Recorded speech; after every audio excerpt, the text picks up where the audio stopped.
Kasubo ang gibati sa 14 ka mananagat human maugdaw sa sunog ang ilahang bangkang pamarilisan sulod sa fishport sa Jensan alas 2:30 sa hapon, Hunyo 17. Sumala sa kapitan sa bangka, aduna lang siya giadtuan atong tungura og nakurat kini dihang naay nanawag nga nasunog na ang bangka.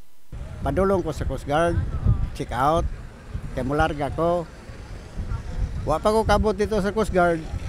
Mao na nabalitaan ako nga nasunog ang bangka. Dali kong balik sa bangka kay nasunog gud. Pagtanaw ko dako naman kayo, ana ulbo naman. Lala magmuluksok ko. Safety lang ko, tanaw lang ko sa pantalan Unsay may tabo niya.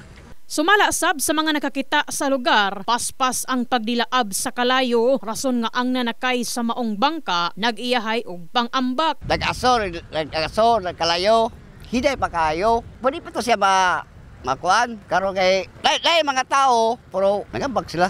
Dito sila nagayog makina sa pakura. Siyempre ka na magpakura, ma'am, bunluto ni muna, mo spark ng kuryente ana.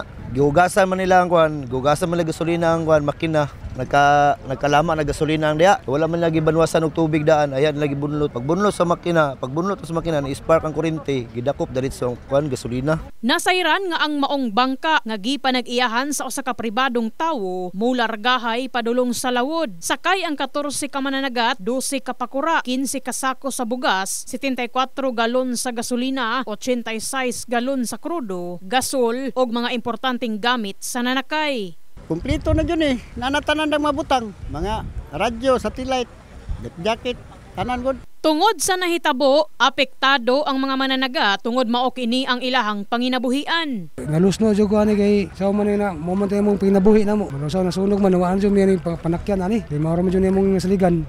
Sa mong panginabuhi, bali lang saligan pagkaon sa pamilya na. Sa kasamtangan, padayon pa nga giimbestigahan sa Bureau of Fire Protection Jensan ang hinungdan sa sunog, lakip na ang kinatibuk ang damyos niini. In the heart of changing lives kini sa Brigada Enami Mugpon, Brigada News.